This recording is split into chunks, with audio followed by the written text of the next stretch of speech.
All right, let's get started. And we have been discussing about diodes for the last few lectures, and you know that diodes are basically works like a electronic gate that sometimes it allows the current to flow through the diode, sometimes it does not, and it depends on whether the diode is forward biased or not. So if you're applying the voltage only in a particular direction, so if you're applying a voltage such that your positive terminal of the voltage source of the battery is connected to the P side of the diode. So this is how the symbol of the diode looks like, and this side is the left hand side here. The way the diode is drawn is the P side of the diode, and the right hand side is the N side of the diode. So that's just how the symbol is to differentiate between the P side and the N side, and it basically says that the current can flow from left side to right side if you apply a positive voltage to the left side of it. So if you're applying a forward bias to the diode, the current will flow through it. If you're not applying a forward bias, if you're not applying any voltage, then of course there will be no current. But if you're applying a reverse bias voltage through the diode, so that looks something like this, that even though that this is the P side of the diode and this is the N side, you're applying a positive voltage at the N side, and the P side of the diode is eventually connected to the ground through this resistance, right? So this is called the reverse bias voltage, or the application of a reverse bias voltage to the diode. And in this case, we'll only expect a small amount of leakage current through the diode and nothing else. And we have looked into one example in the previous lecture, that assuming that the diode has a drop of 0.7 volt across it. And why should you have a drop across the diode? It's because even though the diode is in forward bias, that you are applying a positive diode voltage across it, the current only starts flowing through it significantly after application of a certain amount of positive voltage or certain amount of forward bias voltage. And that happens because by default you have a depletion region. You have to shrink that depletion region by applying a positive voltage or a forward bias voltage, and only then you will start to see that there will be amount of current. That is the reason that you need some amount of voltage to be applied first before you even start seeing current flow happen.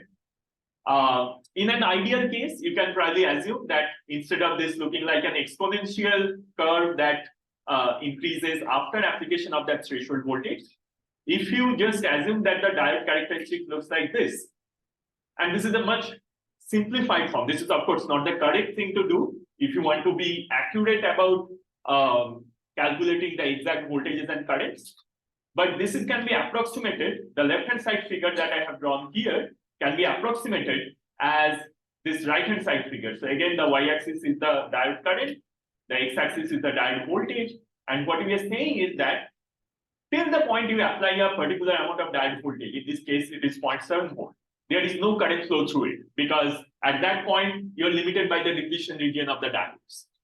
But after that, after you have applied the particular amount of threshold voltage, you suddenly see a large amount of current. And in this case, I have drawn in parallel to it, which means that there would always be, the voltage drop across the diode will always be 0.7 volt, irrespective of the current that flows through it. Now, of course, that's not exactly true in a real scenario. In a real scenario, the diode will have a characteristic like this, an exponentially rising characteristic, even after it has crossed the threshold voltage of the diode. But just to simplify things, you can assume that the diode drop is always 0.7. So if you're applying, if you're applying 0.8 volt to the diode, that does not have any significant difference from having or applying 0.7 volts. So if you assume that, just to make it simpler, then the drop across the diode is always 0.7. So this is assuming that this is true, which is a simplified form of the left-hand side figure. Okay. So if the diode drop is always 0.7 volt, your output voltage is always 0.7 volt, because you're taking this output voltage across the parallel combination of these diodes, and both of them will turn on at 0.7 volt. So if your output is 0.7, the rest of the 9.3 volt, because your supply or the battery was 10 volts, the rest of the 9.3 volt will drop across this resistance. And this resistance is 0.33 kilo ohms. So you can calculate the current that is going through the resistance, which will be 28 milliampere. And then that 28 milliampere will be divided into two parts. One will flow through the first diode and the other one will flow through the second diode. Assuming both these diodes are identical, which again may not be the exact case when you do experiment with the diodes. Assuming that they are exactly similar, identical, there will be 14 milliampere current flowing through the diodes. But remember that they may not be identical. The resistances of these diodes could be a little different. And in that case, you'll see a voltage division or a current division in this case, according to the resistances that you have in those diodes. Okay. The next thing that we'll see here is the application of a diode for half-wave rectifiers. So whenever you have an AC voltage and if you want to convert it to a DC voltage, this is one way to do it. And this is how you actually, most of you have heard about energy harvesting, right? That, as the device sizes are shrinking and shrinking, as we are getting smaller and smaller devices for Internet of Things or for our personal use, what you would eventually want is a device that does not use a battery. Because whenever you have a battery, you either have to replace the battery after some time, or you have to charge the battery every so often. So wouldn't it have been nicer if your mobile phones could charge itself, right? Just from the wireless energy that we have all around us. Of course, that's not possible with today's technologies, but in future it might be possible. Now, why I am talking about all of this is that this is what you basically do when you are harvesting energy from an AC signal. What you try to do is that you try to store it in a capacitor, a large capacitor or a supercapacitor or a rechargeable battery that stores a DC, right? So eventually you are converting AC signal to DC signal whenever you're talking about energy harvesting, or whenever you're talking about converting AC energy to DC energy. And that is something you can do with diodes, because diodes will only allow currents to flow through in only one direction, right? So as you're applying an AC voltage at the diode, let's just consider this first figure over here. As you are applying a AC potential across the at the input of this circuit, what you really have, assuming again, let's say this diode has a zero threshold potential or a zero threshold voltage, what you will have is a short, because you're applying the positive voltage. In a positive half cycle, you're applying the positive voltage at the P terminal of the diode. So the diode will act as a short, and at the output, you'll get the entire voltage back. So you'll see only one half cycle at the output. In the other half cycle, what will happen is that you will have a negative voltage at the input or at the P terminal of the diode. This will be the positive voltage. This is the other half cycle of the sine wave. So just assume that at the input, you're applying a sine wave that looks like this. So the DC voltage of the sine is 0, and it goes up to, let's say, VI plus VI, and it goes down to minus VI. So that's how the input looks like. That the average value of the input is 0, and it goes up to plus VI, goes down to minus VI. So in the positive half cycle, the diode will be a short because it will be forward biased, and you'll get this voltage at your output, which looks like the positive half cycle of the sine. In a negative half cycle, because the diode will be reverse biased, remember you are applying a negative voltage here, which is less than 0. And of course, this side is eventually connected to ground, which means the potential at this point will be somewhere between 0 and some positive voltage. Effectively, it will be 0 in this case, as we'll show. So if you're applying a negative voltage at this point, then this diode will be reverse biased, which means that it will be an open circuit. There will be no current flow through the open circuit. And you cannot develop the voltage across this resistance anymore. The entire voltage drop will happen across the diode. So across the resistance, you have 0 voltage. What does that mean? In the negative half cycle, instead of seeing the negative half cycle of the sine wave, you see nothing. You see 0 volts. So instead of the negative half cycle of the sine wave exists at the input side, but at the output side, you do not see it. So what will happen if you keep on applying multiple cycles of the sine wave at the input? You'll just see the positive half cycles like this. And again, maybe another positive half cycle here, another positive half cycle here, and so on. So you'll keep on seeing the positive half cycles only, and you'll not see the negative half cycles. Now, let's say you take the average value now. So earlier the average value of the sine wave was 0 because you had a positive going half sine wave or half cycle of the sine wave and a negative going half cycle of the sine wave. So the average value was 0 all the time. Now what is the average value? The average value is of course non-zero because you have 0 for some time and a positive value for some time. As you store this, as you apply a low pass filter across it, you'll see that right now you have some frequency that is available at your output. If you low pass filter it, low pass filter acts as an averager. So you kind of average this positive half cycles that are available at the output of your circuit, and you'll see some average DC value as you keep on accumulating multiple of these half cycles, which are all in the positive direction. Okay. So in that way, you can convert an AC signal to a DC. Question? Can you explain a little more by low pass average? Exactly. Good question. So this is an AC signal, right? This is some frequency. It has some amount of, so every let's say t amount of time, every t over 2. So every half cycle of t, you'll have some amount of signal, and for the rest of the half cycle, you'll not have any kind of signal. Now, you understand about average value, and you understand that the average value will be more than 0 in this case because you have 0 and positive. Now, why I said low pass filter will create an averaging is because you have multiple frequencies here. So you know about Fourier series representation of any signal, right? The Fourier series representation of this perfect sine wave will have a 0 DC component, correct? The Fourier series representation of this half sine wave or the train of half sine waves will not have a 0 DC component. It will have a 0 DC. It will have a DC component which is average value of all these half sine waves, right? So if you filter out all the high frequency components, so what does a low pass filter do is that it filters out any high frequency component. If there is a component here, if there is a component here, it will just filter it out. It will only, let's say you are interested only in the DC component.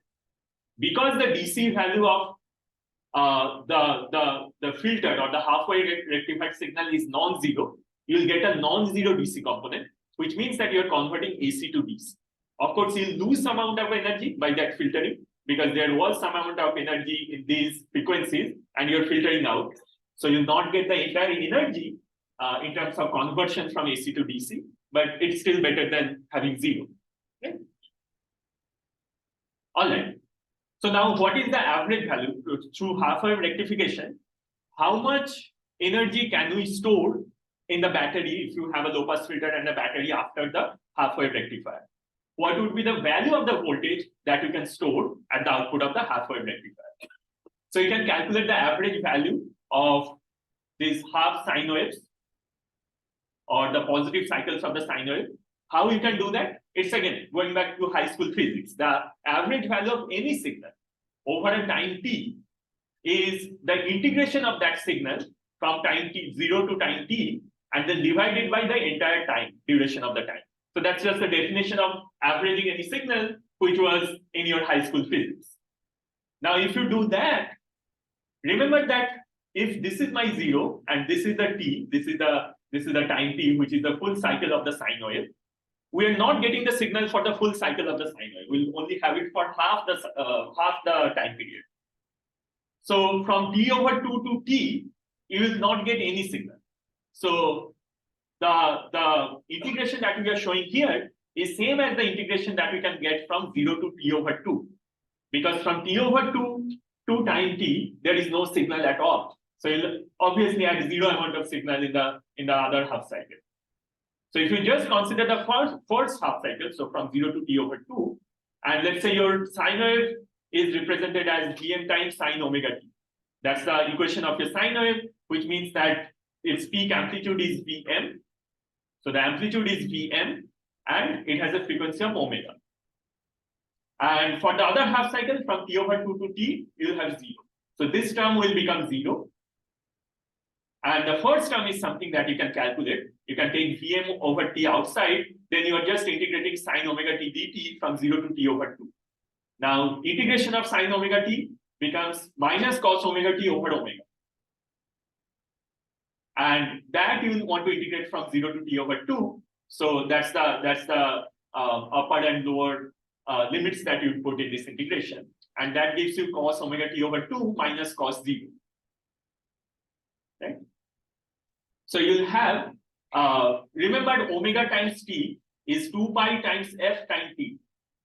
So omega is 2 pi times f, and you're multiplying it with t. So what is f right now? F is the frequency of your sine wave. What is t? T is the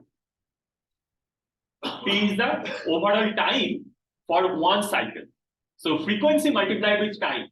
What does that give you? 1, because frequency is 1 upon time. Right? So frequency multiplied with time period, that gives you 1. So omega times t is basically 2 pi. You had cos omega t over 2 as the first term. So that means you have cos 2 pi over 2, which is cos pi.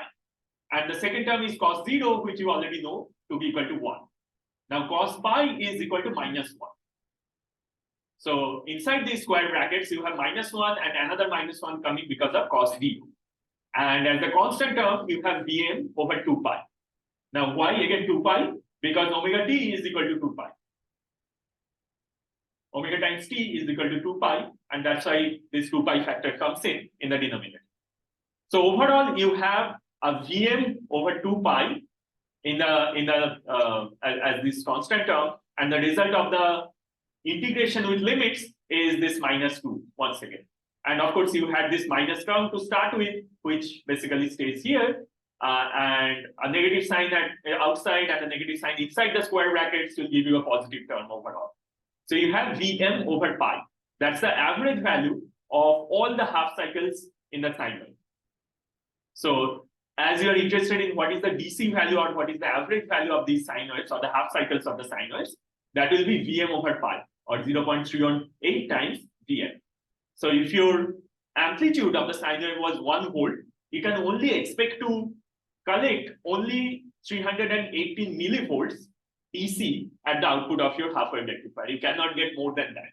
In fact, you'll get less than that because there would always be some amount of leakage. You lose some amount of signal in other components and so on. You lose some amount of energy during averaging and all of that. So this is the maximum you can get. Of course, you'll probably get a little bit lower than this as you convert your AC signal to a DC. So that's your half-wave rectification math behind the half-wave rectification. That from an AC signal, which has a 0 DC value, now you can create a DC signal which has 0.318 times the amplitude of the AC value. So you can convert AC to DC.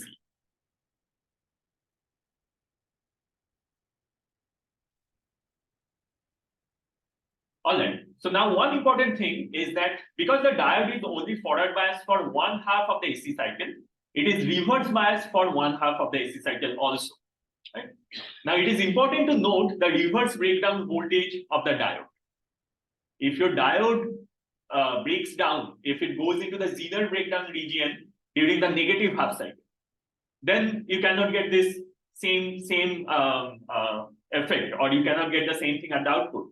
The diode will not be open circuited if it goes to Zener breakdown. You will see a large amount of current flow through the diode again in the negative half cycle. Right? So it is important to note that the Zener breakdown voltage of this diode has to be larger than what you are applying at its input. If that is not true, you will not expect the diode to work as a half-wave rectifier in this case. Okay.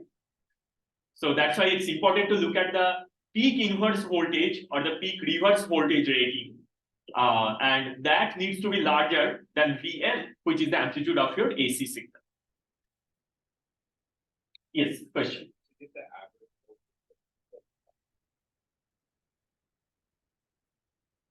Yeah, right now we are just looking at what is the voltage that gets here, and that's why I talked about the low pass filter. That if you put a capacitor over here, then you are sort of low pass filtering. If you find out the transfer function of this entire circuit, and then you store an average DC value at this point. Right? So right now, without that capacitor, of course, you're right. Without that capacitor, all we get is this half sine wave. But we assume that we can convert that half sine wave. So the thing that we talked about, that the half sine wave will have a DC component and multiple AC components. So you just filter it out, get only the DC component, and that DC component will be 3.318 times your Vm. All right. So now wouldn't it have been nicer if we could get a full wave rectification? Now we are rectifying the voltage, or we are converting the AC signal to a DC by taking only half the sine wave. It would have been nicer that you have a sine wave like this. You consider the half sine wave, which is the positive half cycle, but you take the negative half cycle of the sine wave and convert it to a positive half cycle. So if you could do that, then you could increase the DC value or the average value, because now every half cycle you'll keep on getting a cycle like this, right? So instead of losing that negative half cycle entirely, it would have been nicer if you could do a full wave rectification. And there are ways to do full wave rectification as well. And the advantage is that, of course, if your average value of that half sine wave is 0.318 times Vm, the average value of the full sine wave, if you could invert the negative cycle as well. So instead of having a sine wave, you are having every half cycle in the same direction. Then that would give you a DC value of 0.636 times Vm, which is just the double of the previous calculation. And it makes sense, right? The only one half cycle gives you 0.318 times of Vm. That's your DC value for one half of the signal. If you had the other half of the signal also in the same direction, that will also add the same 0.318 times Vm. So overall, you'll get 0.636 times Vm. You'll basically get twice Vm over pi. So how to do the full wave rectification? So this is one way that you can achieve a full wave rectification. And again, what we'll show here is just the full wave rectified sine waves. And if you low pass filter the output of the resistor, then only you'll get the DC value at your output. So how does the full wave rectifier work? So this is called a bridge rectifier, because every time, so be it the positive half cycle or the negative half cycle, you'll have some way, you'll have some way to make the current flow through the resistance in the same direction. And the resistance will act as a bridge between two diodes in the configuration. That's why it's called a bridge rectifier. Now, in the positive half cycle, what is happening is that you are applying a positive voltage here and a negative voltage here. Now, of course, if this point is positive, this diode is D1 is reverse biased, right? Because this is in the opposite direction. But D2 is forward biased. So the current will flow through D2. And then if there is of course, the current will flow through D2, assuming that there is another path for that current to come back to this negative terminal. And we're assuming that that path is there. And where is that path coming from? So the current flows through D2, it flows through this resistance, and it flows through the forward bias diode D3.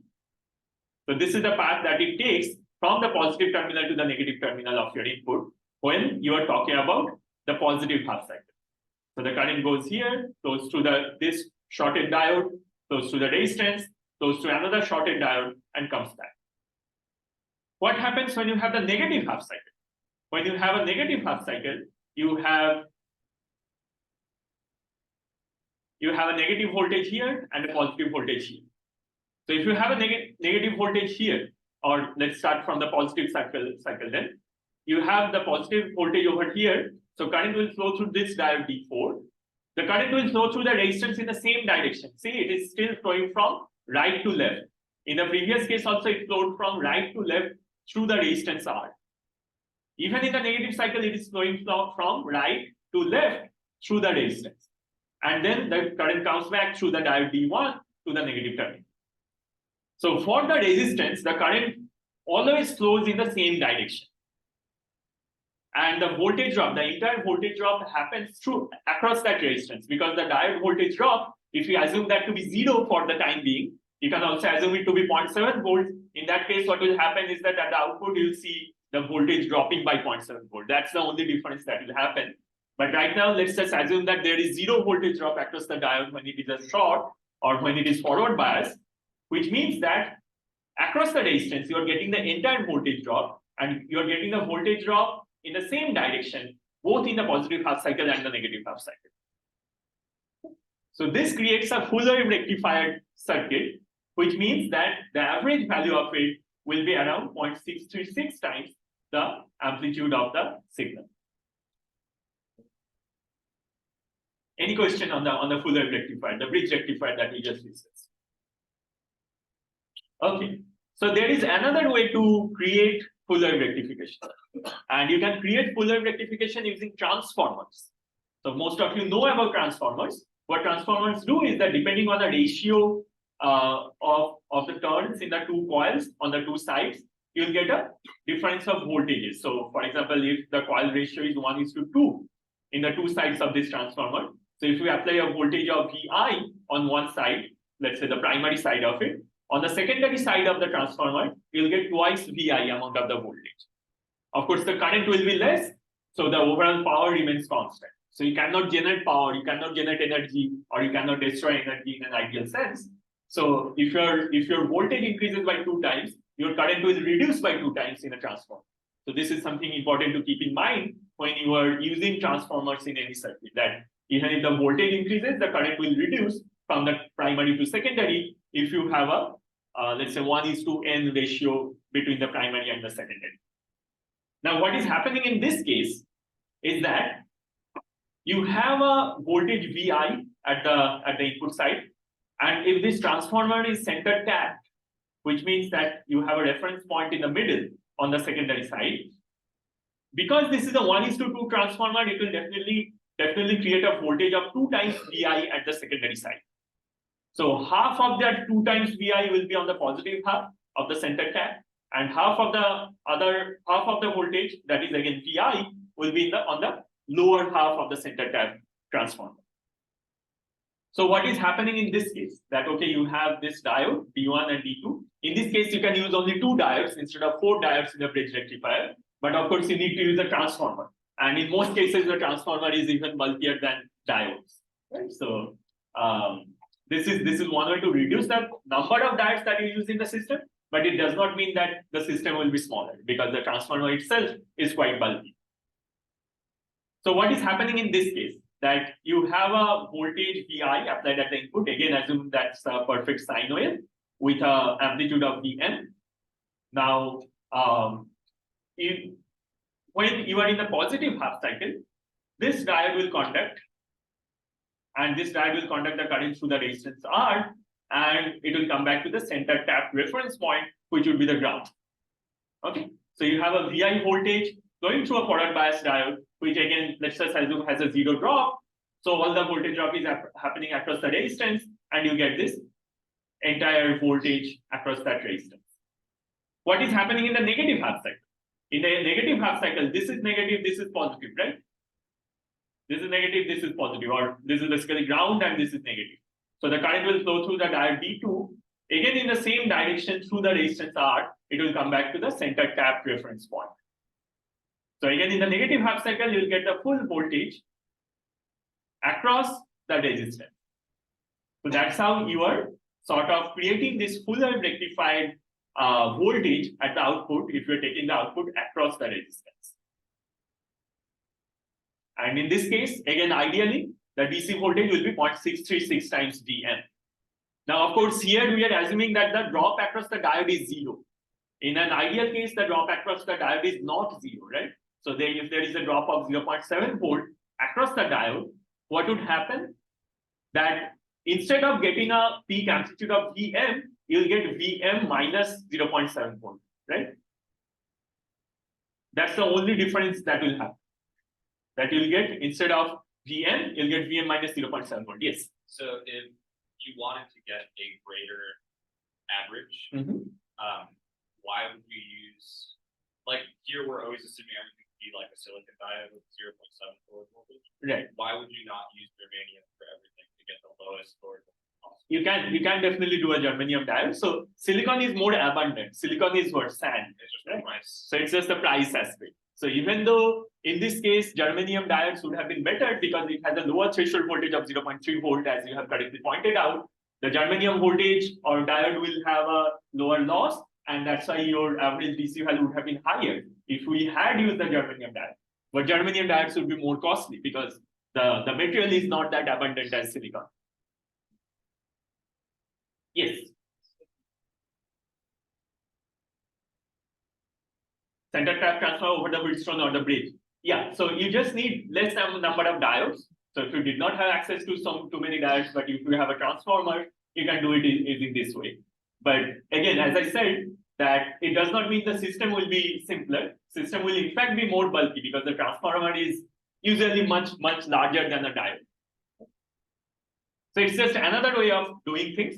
Most of the times you'll see the bridge rectifier is much more popular because even though it is a more number of diodes, but who cares that you get more number of you can use more number of diodes. It's not that costly. But there is one difference. As I said, right now we are considering ideal diodes, which means that the voltage drop across the diode is zero. So here, if you don't consider the ideal diode, there will be a 0.7 volt drop across diode D2, and there is another 0.7 volt drop across D3 in the positive half cycle. Similarly, in the negative half cycle, there will be 2 times a 0.7 volt drop across D4 and D1. Right? So you'll get 2 different diode drops across the entire bridge. If you want to reduce that amount of drops, so coming back to somewhat circling back to your question, that how do you reduce that drop? One way to reduce that drop is to use the transformer coupled architecture that we have shown in the next slide. Because there the current flows to only one diode, so there will be only one diode drop, and then the loss will be lower. In practice, do you like non-idealities of transformer? Yeah. Overweigh. Not really. So that 0.7 volt drop. So if you are, it depends. So if you are using, let's say, 10 volt circuit, then probably 0.7 volt drop is nothing. But if you have a 3 volt circuit or a 1 volt circuit, then the 0.7 volt drop is huge, right? So you would not. In fact, if you have a 1 volt circuit, you cannot even support 2 of those 0.7 volt drops, right? So it depends on your application. If you have a huge voltage that you're trying to apply, then probably it does not matter.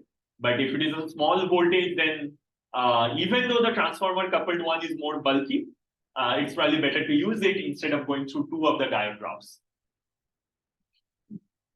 I think Zoom hung on this computer and not able to move the slides.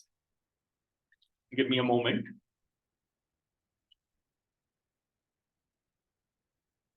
Most likely I'll have to restart it. So let's do that.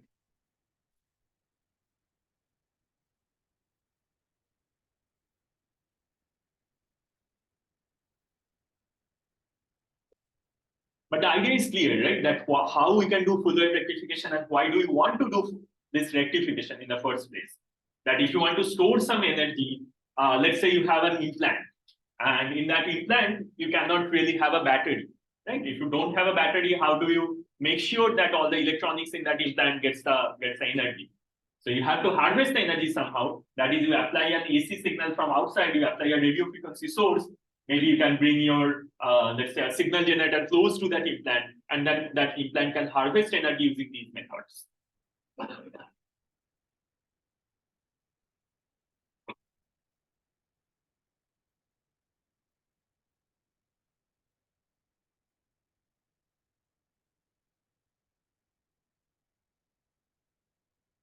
And also regarding the diode drop, let's draw this circuit again on the board. Get the marker. Okay. So let's say for the bridge rectifier, I'll only draw half of that bridge rectifier. So you're getting the signal flowing through one of the diodes, then it is flowing through the resistance. So in this direction, then in this direction, then in this direction, right? So now let's just assume that these diodes have some amount of drop. So there is a 0.7 volt drop over here and a 0.7 volt drop over here.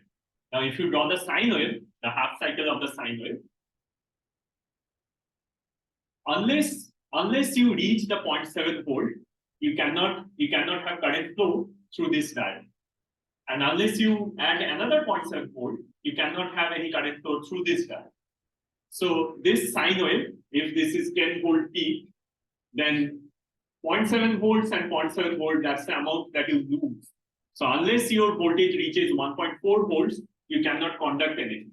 So you'll only conduct this portion. Okay, you'll not conduct this part. What would this mean is that maybe I think I got your question, is that we'll probably lose some amount of time as well, right? Is that what you're going to ask? Or I was going to say, would it be worth DC biasing the signal to like 0.7 volts? Okay. That's a good question. You can actually do that. But then remember that you have to move the DC bias as you go to the positive direction, negative direction. Because in the negative half cycle, you need to move the DC bias in the opposite direction so that you compensate for the diode drops in the other direction. Right? So it's much harder. Right? You can do that, but it's very hard to do. So let me start the computer in the meantime.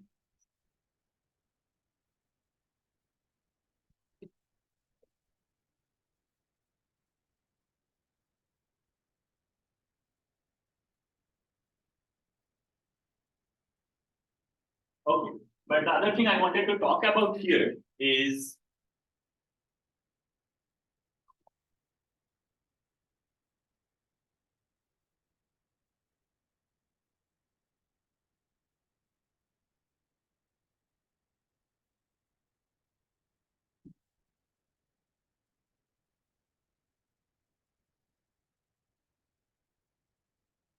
as the systems are becoming more secure, it's becoming more time consuming as well. Yeah. Time zone.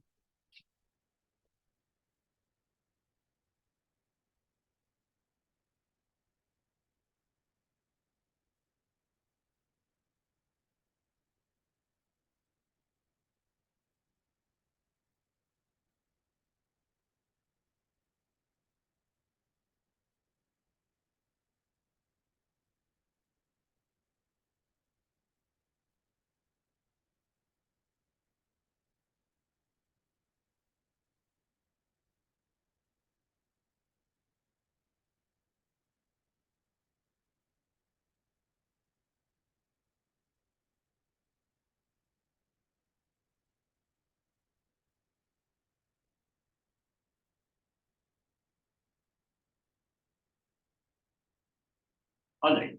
So the other thing I wanted to talk about here is that because you lose this amount of signal, which is basically 0.7 volt drop across this diode and the 0.7 volt drop across the other diode, your half-wave rectified signal, or even a full wave rectified signal, will probably look something like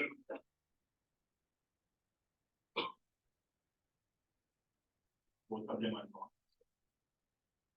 But hopefully you get the point. Maybe I can draw it on the screen over here. So there'll just be like space in the. Yeah, there will be space in between. That's right. So basically, what you're doing is that you lose this diode voltage drop. In this case, it's a 0.7 volt drop across each of the diode. In this case, it's only one diode drop for each half cycle, so you get only 0.7 volt drop.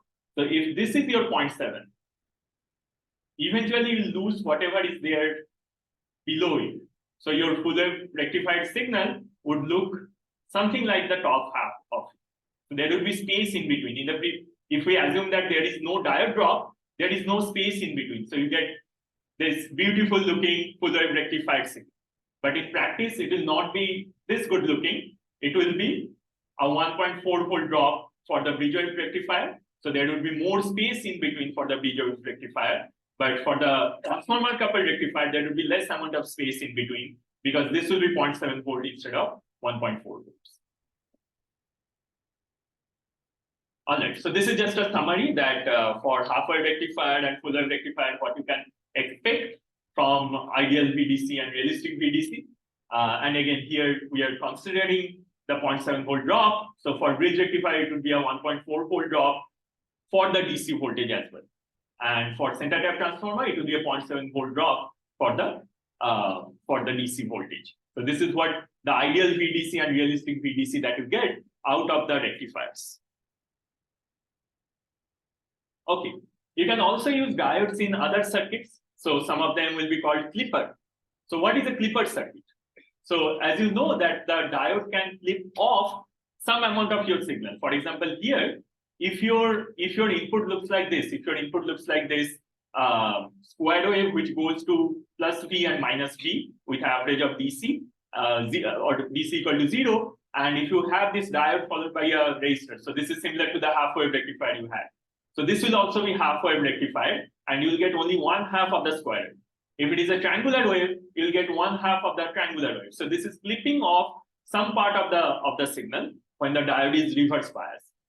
But you can also use a clipper which looks like this. So for example, for example, if you have a 20 volt, 0 to 20 volt signal, something that looks like this, and let's say you apply a 5 volt battery before the diode. So remember, this is P, this is N, and this is a 5 volt battery that you are having. So this is kind of shifting the entire AC voltage up.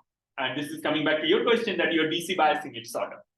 So you are applying a DC bias here to shift the entire voltage up. Or what would happen in that case is that at the output, you'll see a signal that looks like this. So it will be more than a sine wave, more than half the sine wave, because you're shifting everything up. As you apply this 5 volt in this direction, which is in the same direction as the positive half cycle of the original sine wave. So you're shifting it by 5 volt, which means that you will consider everything above, let's say, this line, which is in this case was -5, everything above this line to be passing through the diode. Yeah, because you are DC shifting the input voltage by 5 volts. So everything above this line will pass through the diode. So you'll get more than half the cycle.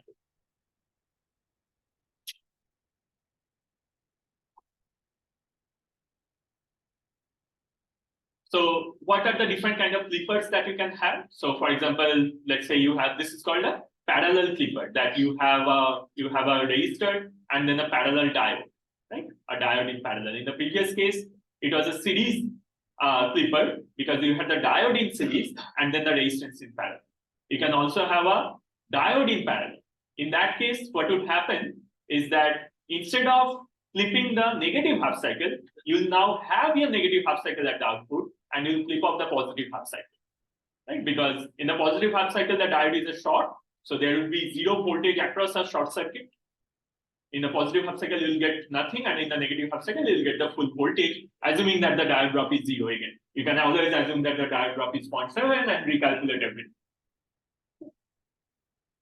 Now you can have more complex circuitry, or for example, adding a DC bias and so on. And how you do that is that, so for example, this was the simple parallel clipper, that you have the resistance and you have the diode in parallel, which means that you would ideally get only the negative half cycle of the sine wave in this case, right? In the negative half cycle of the sine wave, the diode is a reverse bias, and across that reverse bias diode, you get the full voltage because there is no current flow through the diode anymore. So you get only the negative half cycle over here. Okay. And now if you have a DC voltage at this point, let's say you had a DC voltage in this direction, that this is my plus and this is my minus, and this DC voltage is V. Then how would the output look like? At the output, even if, let's just assume the scenario that even if you're not applying any sine wave at the input, what do you have at the output side? At the output side, you have this this diode, and then in series with the diode, you have this voltage of V. So whenever this diode is, whenever you have when you're trying to calculate a drop across this diode, if the diode is conducting, then the voltage drop across the diode is 0, but the voltage across the battery is V. So you'll get a voltage of V when the diode is conducting. When the diode is not conducting, there is no current flow through this at all. If there is no current flow through this at all, at the output side, you'll get whatever input was applied. So that's why when the diode is conducting, you get a voltage of V. When the diode is not conducting, you get a voltage of -Vm, which was same as the previous case. So when the diode is not conducting, you have the negative half cycle, you get the entire negative half cycle. If the diode is conducting, you still get some voltage, which is basically this V voltage across the output terminals. But if you have a voltage of, let's say, -V connected over here, so see that the terminals are reversed now. This is minus and this is plus. In that case, when the diode is conducting, you'll get a voltage of -V. When the diode is not conducting, you'll get a voltage, whatever was applied across the input. This is how the output will look like if you DC bias it in the opposite direction. If you have two diodes in parallel and then apply a positive voltage for this one and a negative voltage for this diode, then what would happen? In the positive half cycle, let's say you're applying a sine wave over here. In the positive half cycle, this diode will conduct and the other diode will be non-conducting, right? When this diode is conducting, what is the voltage that will get at the output?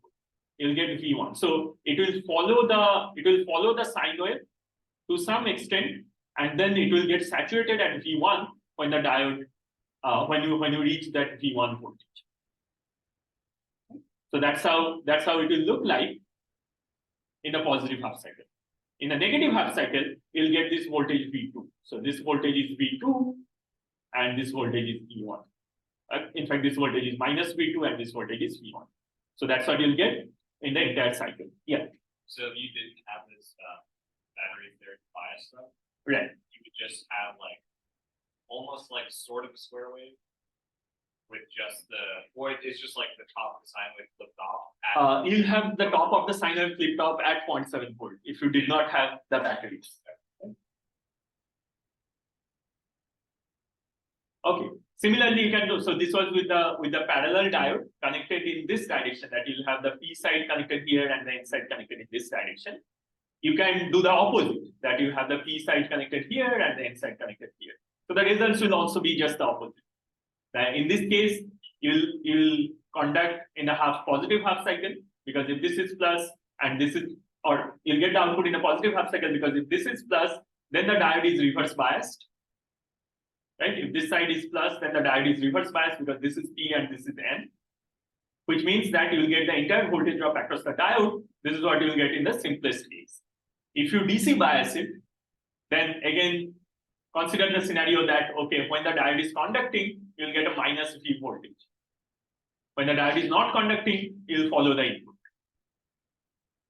If the voltage is applied in the reverse direction, again, it will be the same thing. That when the diode is conducting, you'll get a plus V. And when the diode is not conducting, you'll follow the input. And similarly, that was the parallel diode configuration, that you have the output across the parallel diode. You can take the output across the resistance and have the diode in series, and that will create all these different conditions again. So I'll not go through each of the conditions, but I'll assume that depending on what you have learned till now, you can understand what will happen in the series diode configuration, the series clipper configuration. For example, maybe I can discuss only one or two. For example, what is happening in this case, the biased series clipper, that again, you have a sine wave at your input, you apply a DC bias over here, and you have the diode over here, and you have the resistance here. So when the diode is not conducting, so for example, as you're applying your input voltage here, what you see at the output side is basically something that is larger than the half cycle. And why is that? That is because you are shifting, because you are applying a negative voltage here and a positive voltage here, you are shifting the DC point down by some amount, or your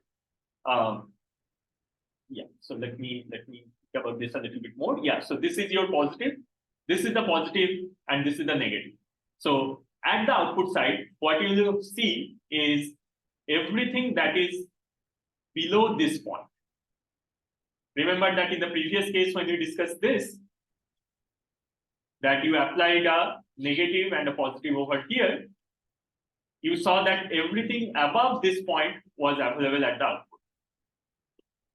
Everything above this, if this is 5 volt, everything above minus 5 was available at the output. This is just the reverse scenario of that. That you are applying a V voltage. So everything below that V voltage is available at the output, because below that, the diode is not conducting, and then you will follow whatever is present at the end. Or below that, the diode is conducting, and you'll follow, since you're taking the output across the resistance, whenever there is a current flow through the resistance, you'll get the output voltage. So just think about when am I expecting the output voltage? Is it when the diode is conducting or when the diode is not conducting? In case of a series clipper, we expect the output voltage when the diode is conducting. In case of the parallel clipper, you expect the output voltage when the diode is not conducting. Okay? So just depending on that, go through all these scenarios that when you have a bias, either a DC bias in the positive direction or negative direction, and try to figure out whether everything shown in this particular slide is correct or not. Okay, so we'll stop here with our discussion on diodes. So there are a few self-study PDFs that are uploaded on campus. Please go through them. Ask me any question if you have one. In the next class, we'll start about another type of device, which will be called the MOSFETs.